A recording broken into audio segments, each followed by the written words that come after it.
the world is changing. The world is prone, no, to change.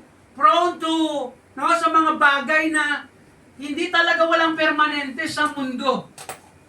Kung ano man yan, tao man yan, no, government man yan, nature man yan, no, it is very changing. Technology man yan. Ang mga technology, subong grabe ang pag-change. No, over time, or maybe, no, it's 24 hours, every second, every minute, no, may mga changes. Sa cellphone ngayon, ilang buwan lang, may bago na namang model. That's how, no, fast-paced ang mga pangyayari sa mundo. Kaya, kung titingnan po natin, even sa ating mga, no, ang mga tinatawag na global warming, talaga grabe na ngayon yung mga pangyayari, no, kung nag-observe kayo. Ang nature, mga earthquakes, grabe na ngayon karampan, at saka lumalakas. Kaya lang, alam niyo po yung Bible, hindi talaga nagkakamali, hindi talaga nagsisinungaling o naglalay sa mga coming days. Earthquakes, wars, rumors of wars, and wars, no, grabe na. People are changing as well.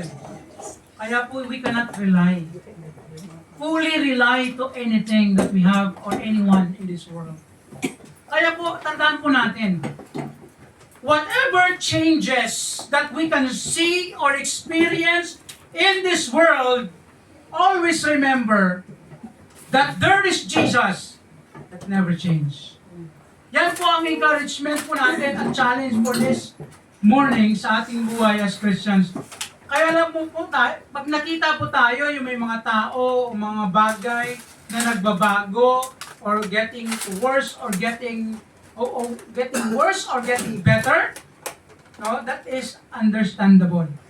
Minsan may kapos, ano ba yun? Parang hindi ko naiintindihan yan ah. No, minsan may mga ganun tayo no, ng mga expression natin sa mga tao minsan. Parang hindi mo naiintindihan, sige lang, wag mo na lang intindihin. O pwede rin kasi intindihin mo na lang. No, may mga ganun eh. Sa tao especially. No, kasi ganun lang tao. No, we are not stone. Na hindi nagbabago. Ang bato nga nagbabago eh. Tao pa kaya? No? Nag-iiba. Better or worse. No, kaya po tayo as Christians, we need to understand there's only one that never changes. Jesus or God. May mga plano minsan nangyayari na iba-ibang dealing ng Panginoon. Pero you know what? No, there are many things in the Bible, many things in God, in Christ, na hindi nagbabago. No, may mga certain things. So as we continue to ponder in this message, we will consider the outline or the question. By the way, there are many verses in the Bible that speaks about God that never change. In Isaiah 44 verse 6, ano sabi ng Bible? Thus said the Lord, the King of Israel, and His Redeemer, the Lord of hosts. I am the first, and I am the last, and besides me, there is no God. Kaya si Jesus Christ, no, is considered unchangeable in the Bible because He is the first and the last.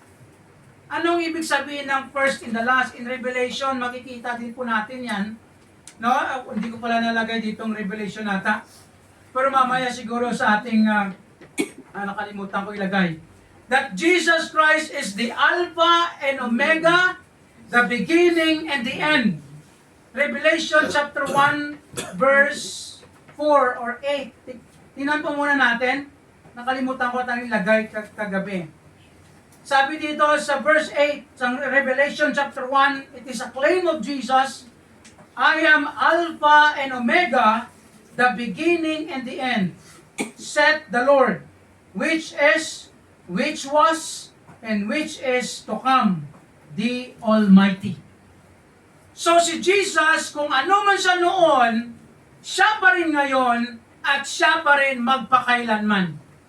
Although sabi natin si Jesus Christ nagkatawang tao, naging bata, lumaki, namatay, nabuhay, no? Kung saan pa nagkatawang tao siya, pero ang nature po niya, ang kanyang person, character, is the same. It never and will never change. So ang tanong dito is, ano po ba ang ibig sabihin yan para sa atin at para doon sa mga Kristiyano na nagsasuffer? So ano ba yung mga nature or character ni Jesus Christ na unchangeable, especially in times of suffering or trouble in our life, na dapat nating isipin? So we will consider three things in this message. And number one, He is unchangeable in regards to His promises. Ito po ang gusto ng author na ma-remember at tawag nito, tandaan or i-embrace ng mga Christian sa kanilang buhay na si Jesus, ang Panginoon, hindi po nagbabago sa kanyang mga promesa. Whatever He says, He will do it. Yan po ang Diyos natin. Kaya sa verse 5, balik po tayo sa verse 5, although pagdaanan na natin to last time. But we will consider some principles in regard to our message. Number 1, number 5. Sabi dito, let your conversation, ano ko pala to sa nung typo, nung T8, wala kayo sa online yung iba. Let your conversation be without covetousness, and be content with such things as ye have. For He hath said, I will never leave you nor forsake you. Ano pong connection ng phrase na ito sa previous? Kasi ito yon. Sabi ng author, let your conversation, yung buhay ninyo, pamumuhay ninyo, without covetousness or greediness. Dapat wala kayong greediness in your heart. Pag sinabi natin greedy, yung parang, yung excessive desire. Excessive desire of something or material things in this world. Kaya sabi ng author, be content with such things you have. Kaya maging kontento kayo kung anong meron kayo. Kung anong binigay ng Diyos sa iyo, yan na yun. Maging kontento. Huwag tayo maging greedy. Na parang naghangad pa tayo ng sobra sa mga bagay na meron na o nandyan na. That is greediness. Kaya sabi ng Diyos, I will never leave you nor forsake you. It's a promise. Promesa po ng Diyos yan. Na hindi ko kayo hayaan o pabayaan at hindi ko kayo isikway. Tama ba yung Tagalog? Ano ba yung Tagalog? Itakwil pala. Sikway pala, ilunggo yun. Hindi ko kayo itakwil. Hindi ko kayo pabayaan at hindi ko itatakwil. Yan po ang promesa ng Diyos sa atin. Hindi lang po yan sa kanila, but also sa atin. Kaya ang Diyos po natin, si Jesus especially, hindi po siya nagbabago. Kung ano mga sinasabi niya, mga promesa niya sa atin, andyan yun, gagawin niya yun. Ano pong isa sa mga promises ni Jesus Christ? He will provide for us. Promesa po ng Diyos yan. Even Jesus Christ claims to say that in Matthew 6:33. Alam po natin to, ang verse na ito. But seek ye first the kingdom of God and His righteousness, and all these things, lahat ng mga pangangailangan po natin, shall be added unto you or shall be given you. Ibibigay po ng Diyos ang ating pangangailangan kung may kondisyon po dyan. We seek Him first. Unahin po natin ang Diyos. Promise po yan, pero may kondisyon. Alam niyo sa Bible, mayroon pong unconditional promise and mayroong conditional promise. Unconditional, kahit hindi mo gawin, walang nire-require ng Diyos na gagawin mo, ibibigay niya yon, unconditional yon. Dito, may mga promesa ang Diyos na dapat o may gawin ka muna bago niya ibibigay. Conditional. Kaya depende sa'yo kung paano at ano ang gagawin mo para ma-experience mo ang promise na to. And the promise of God's provision is conditional. And that's why we need to do our part. But still, the principle is, it never changes. Hindi po yan nagbabago. Na ang promise ng Diyos, kung anong sinasabi niya, gagawin niya yan, conditional man or unconditional, He will fulfill it. Kaya po tayo ng mga Christian, always remember, no, kung anong mga pangyayari sa buhay natin, ang Diyos nandyan eh. Hindi po tayo niya pinapabayaan. Pastor, parang pinapabayaan ako ng Diyos. The question is, saan ka ba? No, ano bang ginagawa natin? Kasi minsan, no, we feel alone, we feel parang, no, tinakwil o pinapabayaan tayo ng Diyos because there's something that we need to understand.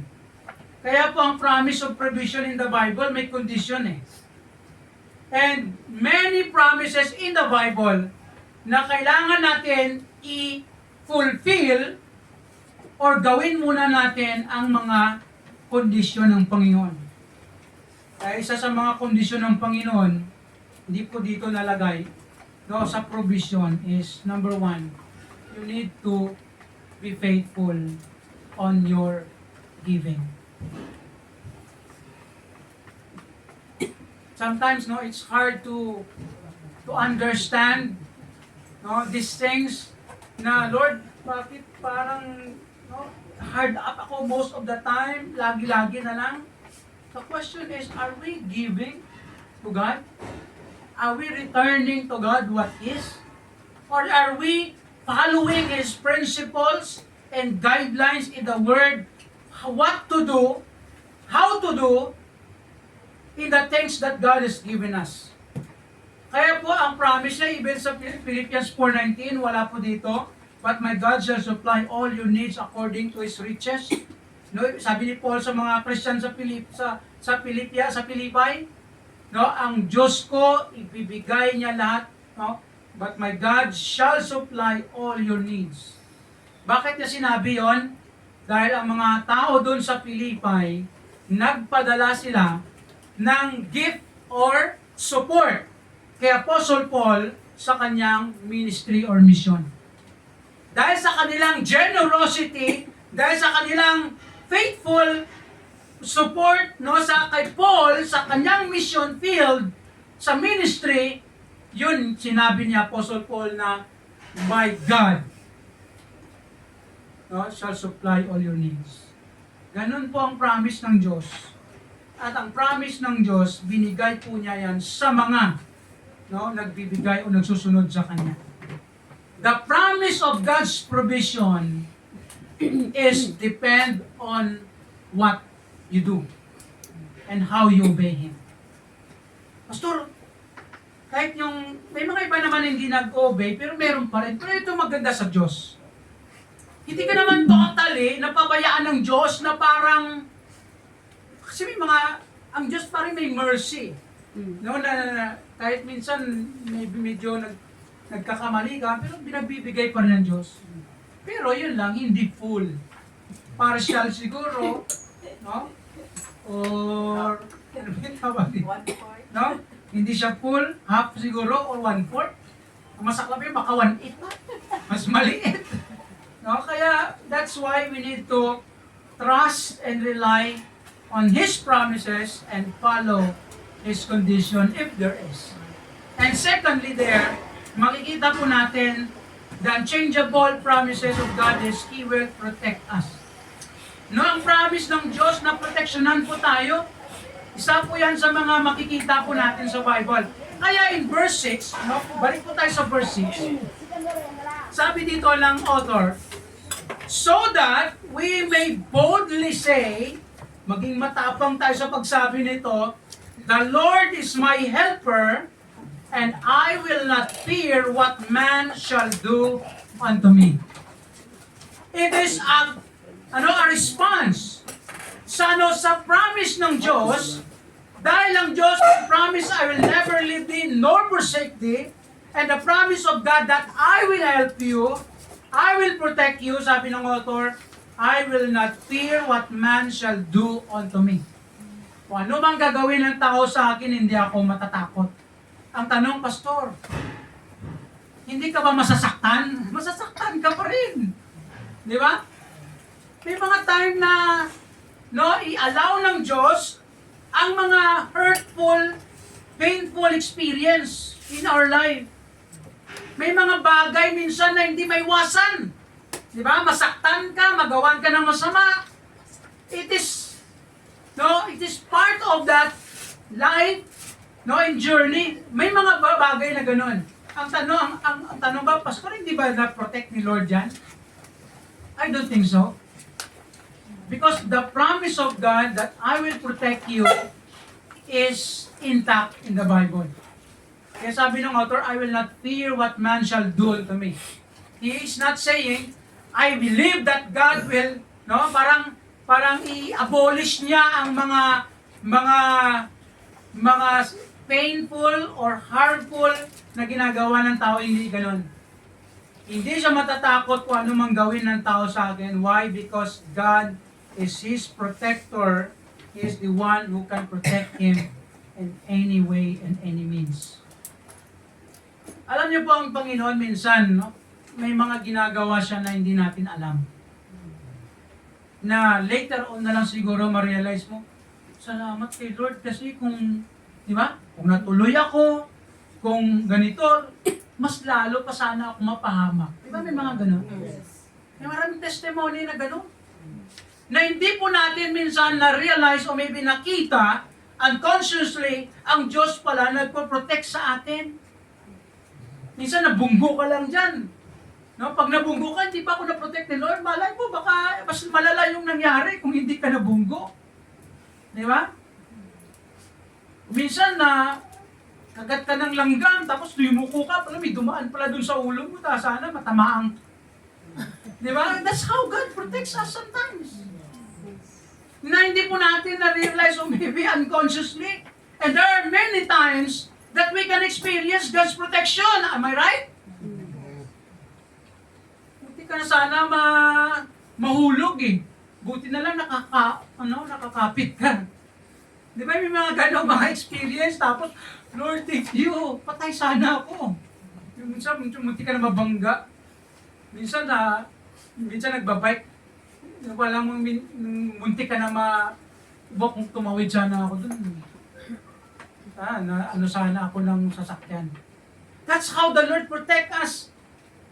And there are times na inaalaw ni Lord ang mga circumstances, mga unfavorable circumstances, parang hindi tayo na-protect in some area or areas or sometime because there's a reason.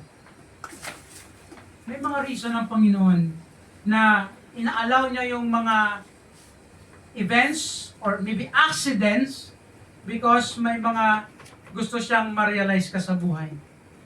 Maybe there's something wrong that God wants us to change. There's something wrong that God wants us to let go, whatever man ang pinaalaw ni Lord ng mga bagay. What matters most is, His promise of protection is there. Kaya ito pa yung hindi talaga mawawala. 2 Thessalonians chapter 3 verse 3, ano sabi ng Panginoon? But the Lord is faithful, who shall establish you and keep you from evil. Ang Diyos natin is faithful. Ano ba sa Tagalog yung faithful? Kalimutan ko? Matapat. Matapat. Na ilalayo tayo sa kasamaan. Evil. Pastor, bakit ang lagi yung evil nandyan? Hindi mo naman, yung evil nandyan yan eh. No, wherever we go, whatever we do, the evil things, the evil people, the evil spirits are there. Andyan po yan. But if we keep relying and trusting the Lord, we can be sure of His protection. No? Follow God. Trust Him. Kaya sabi nga ng James, hindi ko nalagay dito, no? Humble yourselves in the presence of God and resist the devil and he will flee from you.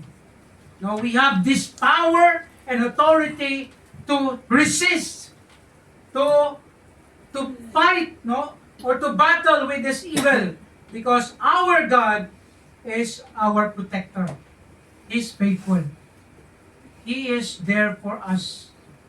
Kaya po ang note po natin dito, that we need to remember, Jesus never fails in His promises, for He is able, available, and powerful to make all things possible to fulfill His promises toward us. Therefore, let us keep trusting and following Him sa buhay po natin. Kaya po tayo na Christian, ito po mga promises ng Panginoon, mga basic promises ng Panginoon, may experience po natin ito kung tayo po ay patuloy tayo nananampalataya, patuloy po tayo sumusunod sa Panginoon. He will make all these promises true in your life, in our life. Kaya po, we need to remember that Jesus Christ never changed. And there's another principle that we can learn. He is unchangeable in regards to His plans. Sa mga plano niya, sa buhay po natin. Kaya ang Diyos po natin, tingnan po natin, balik po tayo sa verse 7, na pinapreach ni Pastor Jeff nung last time. Sabi dito, remember them which have rule over you, who have spoken to you the word of God. He's talking about to the pastors, no, ang mga preachers, teachers nila noon na according to the primary interpretation dito, namatay na. No? Pero ang application po dito, hindi lang po sa mga namatay na, alalahanin mo lang pag namatay na, ganun ba yun? Hindi po ganun. Kahit sa mga buhay kung na mga na nagro-rule, nag-oversee, nagtuturo ng salita ng Diyos sa atin. Sabi nito, whose faith follow, considering the end of their conversation. Kaya ang word na end of the conversation, ang hangganan ng kanilang mga pamumuhay. Sabi niya, considering, tingnan nyo kung gaano at ano sila sa kanilang buhay hanggang namatay sila or hanggang natapos nila ang kanilang mission or ministry. Ano pong ibig sabihin ng author dito? He's telling the church or the Christians, look back or take a look, those people who serve the Lord, who worship the Lord, who honor the Lord in their life, hanggang namatay sila, tingnan niyo kung anong nangyari sa kanila. That's what he meant here. Because he's reminding these Christians who are planning to go back to their old religion, alalahanin niyo kung anong nangyari sa kanila. Ang kanyang ibig sabihin dito, kung paano na-fulfill ng Diyos ang kanyang mga plano sa buhay ng mga tao na ito. The plans of God is firm and perfect sa ating buhay. Kaya ito yon. He will preserve us. Kung makikita ninyo kung paano ang mga apostles, disciples, except kay Judas, no, kasi si Judas hindi naman talaga to believer eh. No, plastic 'yun eh. Kaya minsan pag may mga tao tayong mga nakita, plastic, Judas 'yan. Judas. Para na, yun ang nagamit na natin yung term, no, at ang concept na pag yung tao na yan gumagawa ng masama, sinungaling, no, kung anong mga ginagawa niya na masama sa atin o sa anumang mga tagong kasamaan, no, tawag Judas. Kaya wag po tayo magpangalan ng Judas kasi delikado, no? Sabi niya, anong English ng Judas? Jude. Pero minsan yung pangalan ng Jude. May mga another yan. So, ang Diyos natin, He will preserve us from the beginning to end. And that's why, kung anong plano ng Diyos sa ating buhay, intact po yan. Ano ang mga sinasabi ng Diyos, gagawin niya po yan sa ating buhay. He will preserve us as He preserved those who died before us. Kaya di ba ang Hebrews 11, nilagay doon yung kanilang mga Hall of Fame yun, mga Hall of Fame ng mga Christians na namatay para sa Panginoon. Kahit namatay sila para sa Panginoon, yung iba doon persecuted, murder sila or mga martyr. Pero ang buhay nila na preserved ng Panginoon in the sense of the promise of God was fulfilled in their life. John chapter 6 verse 37, ano sabi ni Jesus dito? All that the Father giveth me shall come to me. He's referring to the Christians. And him that cometh to me, sa mga tao na lumalapit sa akin, mga believers, I will in no wise cast out. In connection yun sa I will never leave you nor forsake you. Kaya kung tayo ay nasa Panginoon, no, lumapit tayo kay Jesus, tumanggap tayo, ipipreserve ka ng Diyos. Pastor, paano yun? May mga Christian na nagkakamali, right?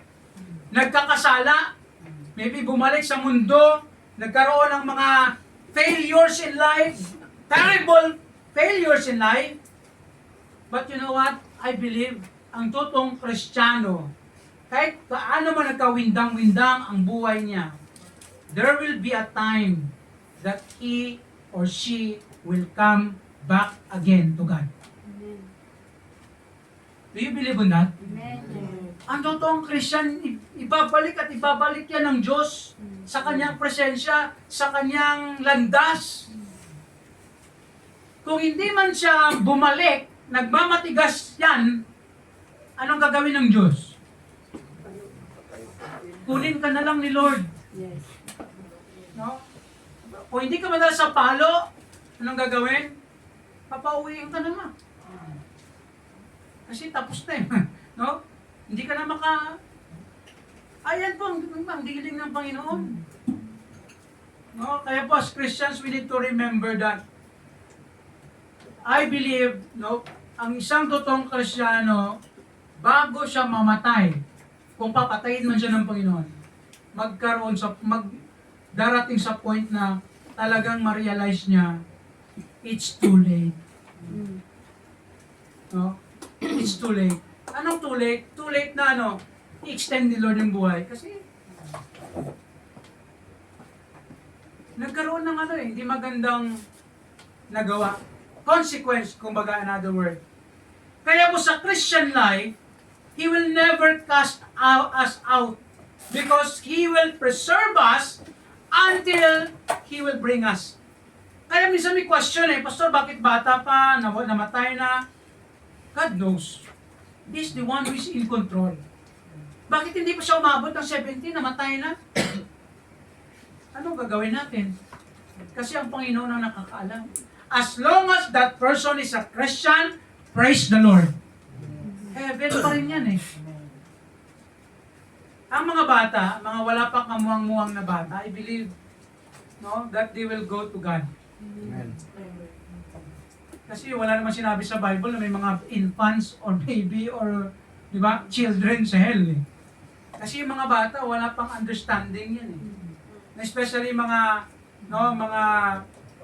tawag nito, yung mga inborn na may mga problem sa mind na hindi sila naka-reach sa level na understanding natin. Mga special yan sila sa Panginoon. And they will go to heaven. Kaya po yan po ang principle. I believe in that. Wala namang clear sa Bible, but we can still rely on the mercy and love of God. Fair and just ang Panginoon natin. He will preserve us until the end. Because that is His promise. Kaya in Philippians chapter 1 verse 6, lagi po natin ito namin narinig. Being confident of this very thing, sabi ni Paul, that He which began a good work in you, ginawa ng Diyos sa'yo na save ka, He will perform it until the day of Jesus Christ, the day of judgment. The day Christ will come again, He will perform it. Ibig sabihin, no, ipipreserve ka ng Panginoon, no, ibabalik ka ng Panginoon kung lumayo ka man, no, lumiko ka man, no, kung saan-saan ka lumiko, ibabalik ka ng Diyos. Amen. Yun lang, medyo minsan masakit ang pagbalik ng Diyos, no? Ibalik ka niya, medyo kulang na yung kamay, kulang na yung paa, hindi na diretso yung paa, no? Hindi na diretso yung kamay, mga ganyan minsan. No? O hindi na diretso yung mukha, ang pinakaganon na. Ano ba yun? Stroke. Yan ang minsan mga ways and ang mga dealings ni Lord sa buhay po natin ng mga Christians. And number 2, ito yung maganda. He will prosper us. Ito yung isa sa mga plano ng Diyos sa ating buhay na i-prosper tayo. Pastor, paano yan? Ang prosper ba yan? Dapat maging milyonaryo ka? Bilyonaryo? Hindi naman siguro. Ang ibig sabihin ng prosper, kung ano ka noon, lalago ka. Do you believe in that? Ang isang totoong Kristiyano na kumilala sa Panginoong Hesus, tumanggap kay Jesus, I don't believe that person will remain kung ano siya.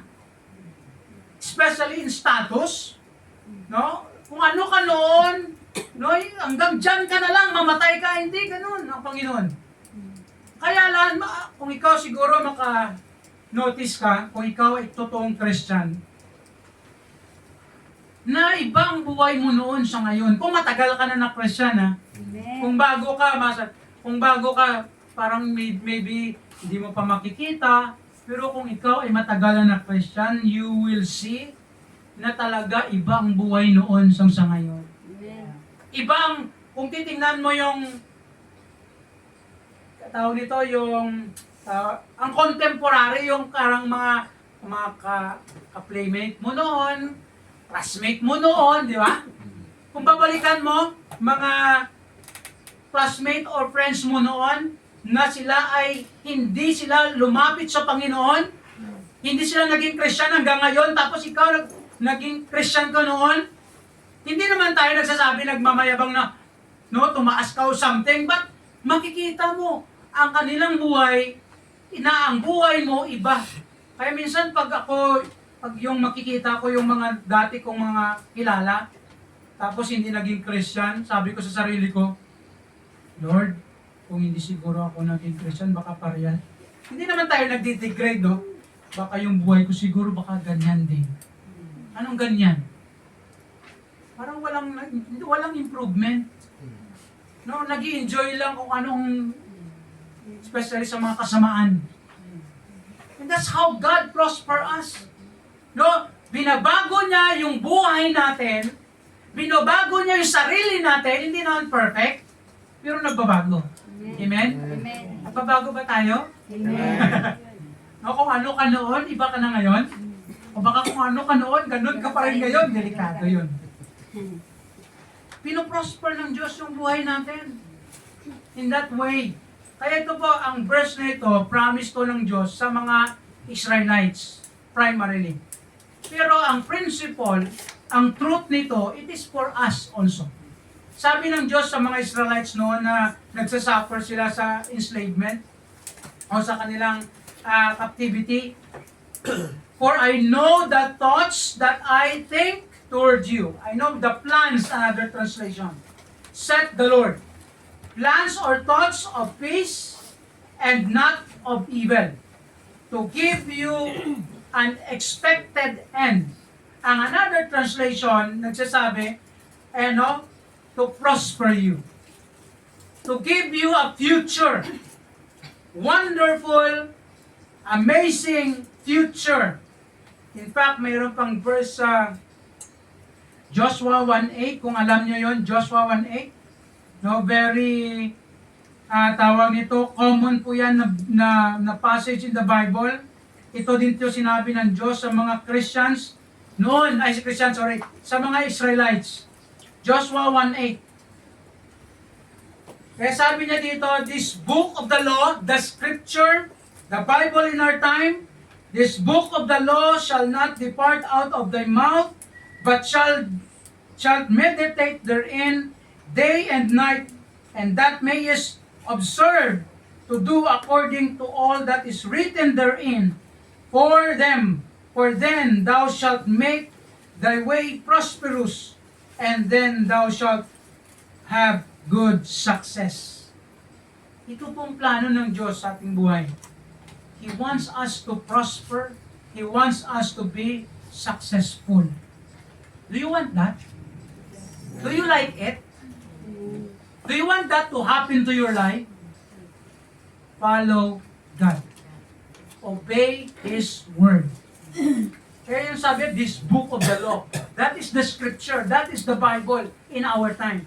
Kasi wala pa namang complete Bible sa time nila. Scripture lang yun, yung first 5 books sa Old Testament pa lang yun. But, as the years go by until now, the Bible was completed. And the book of the law, the scripture, is this Bible that we have. If we follow and obey the principle, the practice, the guidelines of God, the commands of God in this book, we will be prosperous and successful because that is the plan, the ultimate plan of God sa buhay po natin bilang mga Christian. It never and will never change. Tayo lang po nagbabago. Tama? Bakit hindi tayo nagiging prosperous or successful? It is because of our response to God. And our note from this point, or in this point, Jesus is sovereignly in control of all circumstances and situations of our life.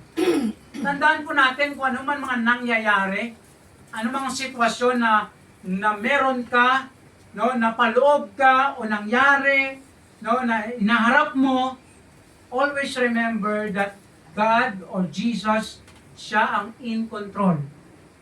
Pastor, kahit may ginawang masama ang tao sa akin, ninakawan ako, ano mga masasamang ginawa sa akin, ang Diyos pa rin ba ang in control? Yes.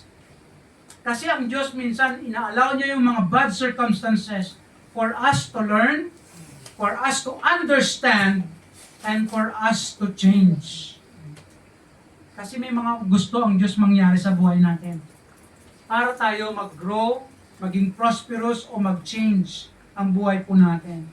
So whatever is happening, surround us, always remember that it is part of His perfect plan, or a perfect plan,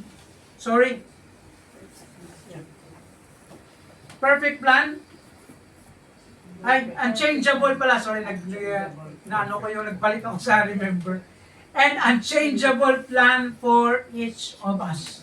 Hindi po nagbabago ang plano ng Diyos. Tayo lang po ang nagbabago. Plano lang natin minsan ang nagbabago. Tama? Kaya minsan may mga plano tayo na hindi tama sa harap ng Diyos, o hindi siya in line sa plano ng Diyos. Kaya yan ang nagbabago. Minsan kasi binabago ng Diyos minsan ang ating mga plano. Malalaman natin through circumstances sometimes. And finally, He is unchangeable in regards to His personality. Kaya ang sabi ng verse 8, Jesus is the same yesterday, today, and forever. It speaks of His nature, personality, or character na hindi po nagbabago yan. The same. Hindi po siya nagbabago.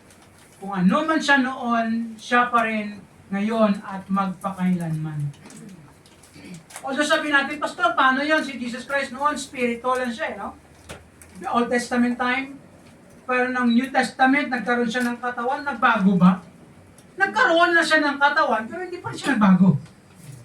Do you agree? Do you believe in that? Hindi pa rin siya nagbago. May katawan na si Jesus Christ. Naging tao siya, pero still, He never changed as God, no, as divine. Oo, lapit na lang matapos yung battery. Okay lang yan. Abot tayo. John chapter 13 verse 1. Now before the feast of the Passover, when Jesus knew that His hour was come, that He should depart out of this world unto the Father, having loved His own which were in the world, He loved them unto the end. Here's the very personal thing in Jesus that we need to remember na hindi nagbabago, that He will love us forever. Ang pagmamahal ni Jesus Christ, hindi po ito nagbabago. Nagbabago ang mga pangyayari sa buhay natin, mga dealings ng Panginoon maybe nag-change sa atin, pero ang pagmamahal ng Diyos, hindi po nagbabago yan. Kaya kung maalala ninyo sa Hebrews chapter, dito pa rin, sa chapter 12 ba yun, yung about sa discipline ng Panginoon. Verse 5, And ye have forgotten that exhortation which speaketh unto you, as unto children, my son, despise not thou the chastening of the Lord, nor faint when thou art rebuked of Him.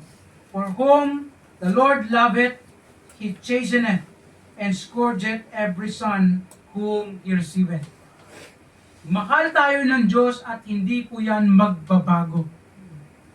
Kung tayo po nagbabago man ang pagmamahal natin minsan, sa Panginoon, pero ang pagmamahal ng Diyos hindi nagbabago. Kaya meron po last time na message. Wala po tayong pwedeng gawin para magbago ang pagmamahal ng Diyos sa atin. Wala po. Pastor, kahit ako ay gumawa ng mali, mahal ako ng Diyos? Yes. Paano niya in-express yung pagmamahal niya? Disiplina. Consequence. No, that's still the love of God for us. Kaya in John chapter 15 verse 9, sabi dito, As the Father hath loved me, take note of that, kung gaano siya minahal ng Father, ng Diyos, Nama, hath loved me, so have I loved you. He's talking to the disciples, and this principle of love of Jesus is not for them alone, but for us also. Kaya ang pagmamahal ng Diyos sa atin, hindi po yan nagbabago, hindi po nawawala yan. Kahit anong nangyayari, mahal tayo ng Diyos. Pero ang tanong, do we love God? Do we love Him? Amen. Kaya ang connection, ang connection dyan, continue ye in my love.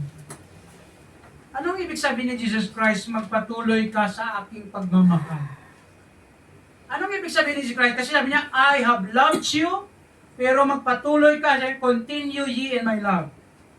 Si Jesus Christ doesn't say that I will not love you if you don't love me. Di ba? Hindi po sinabi ni Jesus Christ yan. Sabi niya lang, magpatuloy ka sa aking pagmamahal. Ang ibig sabihin ni Jesus Christ, love me. I love you, but Jesus Christ doesn't say that if you don't love me, I will not love you. If you don't love me, I will love you. That's the love of God. That is divine love. That is agape love. Kung di ba, ano nyo sa 1 Corinthians 13, love never fails. Yan ang divine love. Yan ang pagmamahal ng Diyos sa atin. Hindi po na napuputol. Alam niyo po ba, ganyan din yung pagmamahal na sinasabi ni Jesus Christ sa atin? Na dapat din natin ibigay sa mga tao. Love one another as I have loved you. Anong ibig sabihin ni Jesus Christ? Mahalin niyo po ang isa't isa. No? Dahil sa pagmamahal ko sa inyo, o katulad ng pagmamahal ko sa inyo. Na ang pagmamahal ng Diyos, hindi po nagbabago. Hindi po tumitigil. Eh sabi din ng Diyos, mahalin niyo rin yung isa't isa, katulad ng pagmamahal ko sa inyo. Anong ibig sabihin? Tayo na Christian, dapat nagmamahalan tayo. Kahit naman anumang mangyari, anumang ginawa sa'yo, anumang nagawa sa'yo, mahalin mo pa rin yan. Kahit matigas man ang ulo niyan, mahalin mo pa rin yan. Amen. Kasi Christian yan eh. O kapatid natin sa Panginoon yan. Tama? Amen. Mahal niyo ba pastor niyan? No? Kahit minsan si pastor medyo nakakasakit. Mahalin niyo pa rin. Amen. Ganun yung yung Christian love. Pag ikaw ay tumigil sa pagmamahal na yan, patay ka dyan. Hindi na Christian love yan. You are not following the love of God. Human love po yan. Kaya yung pagmamahal ng tao, mabilis mawala yan. No? Mabilis yan tumigil. Kaya ang pinaka-best na love that we can give is the love of God because it will never fail. Never stop. And that is what it means. Hindi ibig sabihin hindi nagpe-fail na hindi nagkakamali. Hindi po ganun yun. Never fail means never stop. He will live for us or with us forever.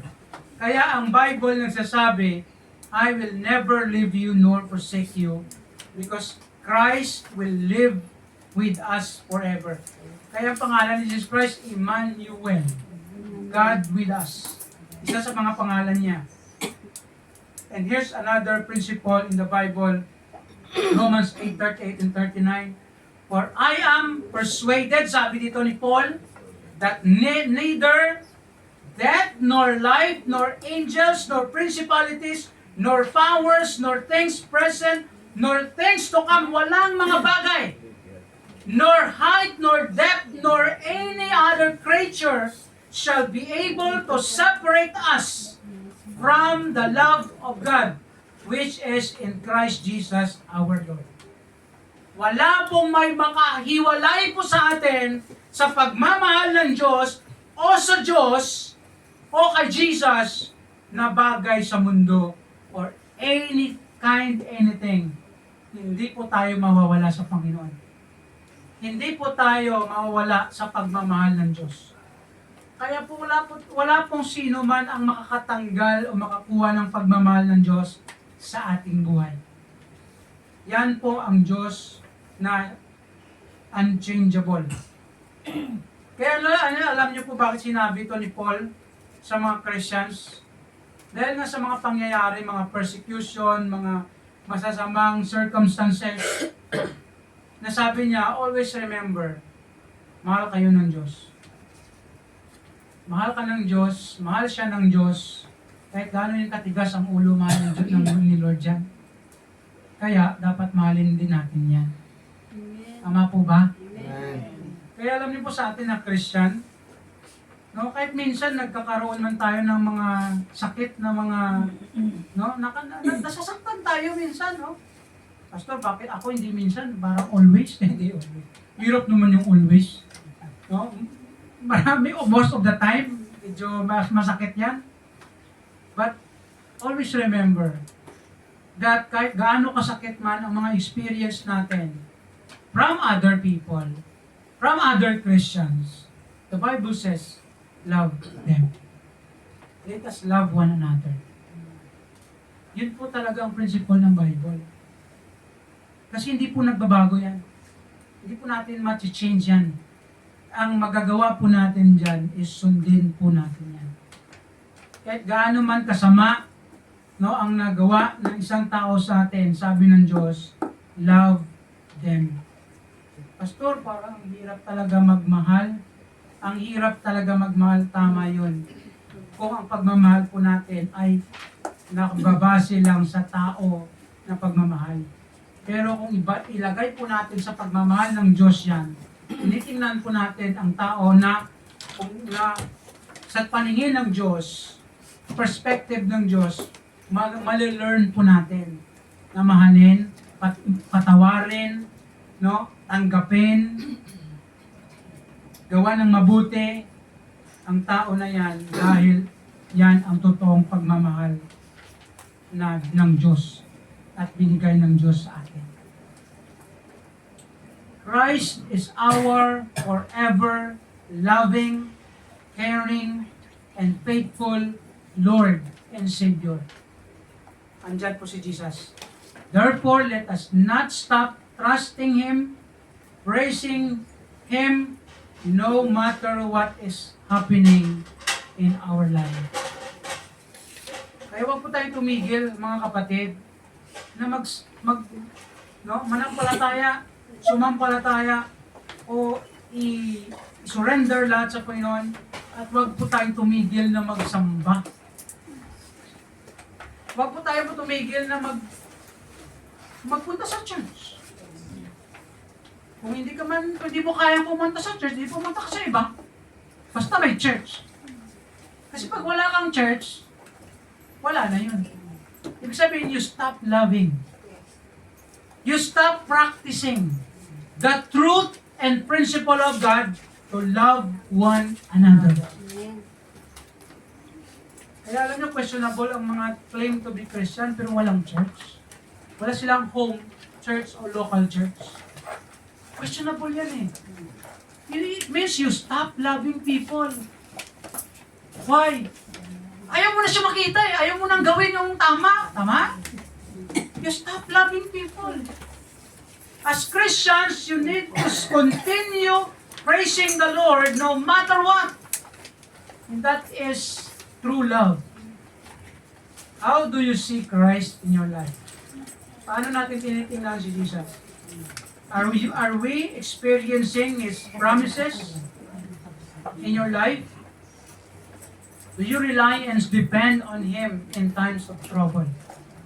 No? Nagdedepende ba tayo sa Panginoon kung anong problema sa buhay natin? We must and we need. Kasi ang Diyos, si Jesus lang ang makakatulong po sa atin. I hope and pray that this message will help us, encourage us to keep on going, moving on sa mga pangyayari sa buhay po natin.